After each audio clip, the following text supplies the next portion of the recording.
You know, if you open a motorcycle magazine, go and buy any motorcycle mag and have a look down the bike listings, the names of the bikes, the makers and the models, in particular the models. Every month we seem to be getting new models, new names, and you think, oh, how on earth am I going to remember all this lot? They're coming out all the time. But also, if you look closely, you'll see names that seem to have been there for years, for donkey's years. This is one such name, this name here, Honda Transalp, yeah. Been around for ages, actually been around since 1987, can you believe, all that time.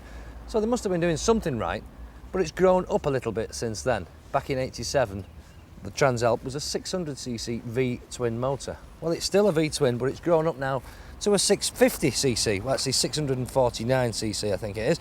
But there it is, still a V-twin, and it's the same engine as Honda use in the Deauville. And that's got a good reputation, and that's become a bit of a favourite with motorcycle couriers. And they like machines, or they like engines, that are good for many tens of thousands of miles up and down the country all day long, 7 days a week, some of them. So there won't be very much wrong with the motor. But it's not just grown up engine-wise, it's grown up, I think, in its looks, because it's still essentially an off-road looking machine, off-road style of bike. But I think it's becoming a little bit more road bike in its looks, in its bodywork. It's a bit more sort of streamlined now, shall we say, the way these indicators are all thrust into the fairing, all very, very smart. Perhaps lost that little bit of a rugged look that it had in its early days. And one other thing that you need to be careful of, I'll just show you this, watch this. People with short legs should beware, because this is a very, very tall machine. But that can be a good thing, because sitting this high gives you a great view of the road ahead. The Transalp isn't fast, it's not meant to be. It's got a nice, friendly sort of power delivery, just about right for this style of bike.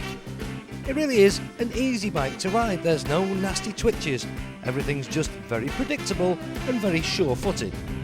It's more at home on the tarmac, but it won't complain too much on the odd muddy track. Suspension setup as standard is a bit too soft for any serious terrain, but you certainly wouldn't get away with this on your race replica.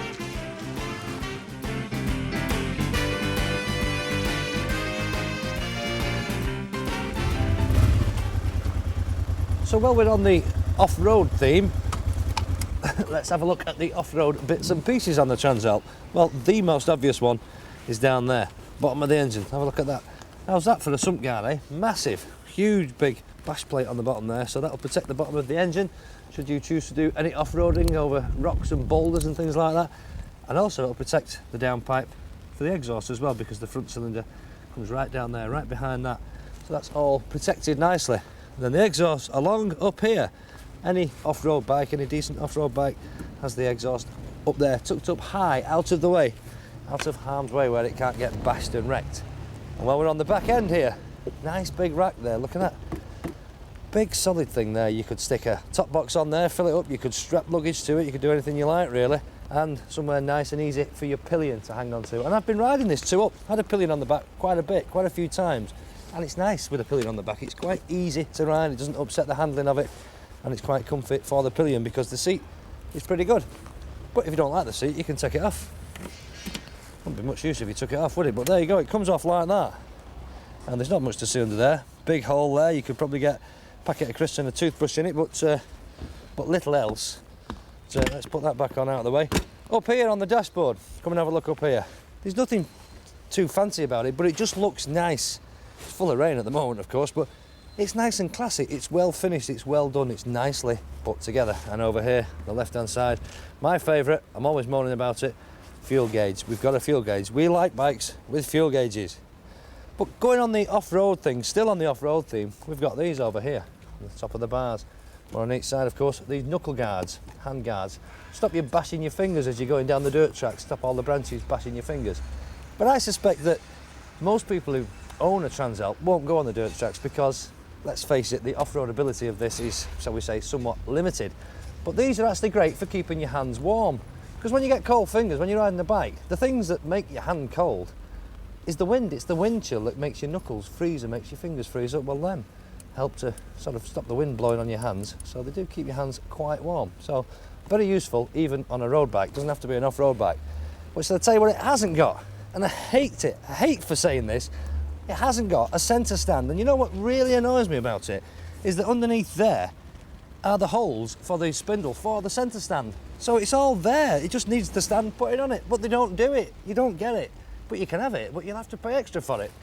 I don't know, that's just one of my pet hates. But I'll tell you the best thing about this bike, the very, very best thing, and that's its comfort, the riding position, because it's so comfy. And if you've got a bad back, perfect. If you've got a bad back, this is the style of machine that you need, because really you could sit here all day long. You know, I can't begin to tell you just how comfy this bike is. Cutting through busy rush hour traffic is easy. The bike's nice and light and it's all very manoeuvrable. Now, it may have been around for some time, but this new Transalp, or the XL650V to give it the full title, certainly doesn't feel or look dated. And on the road, it'll cost you £5,400.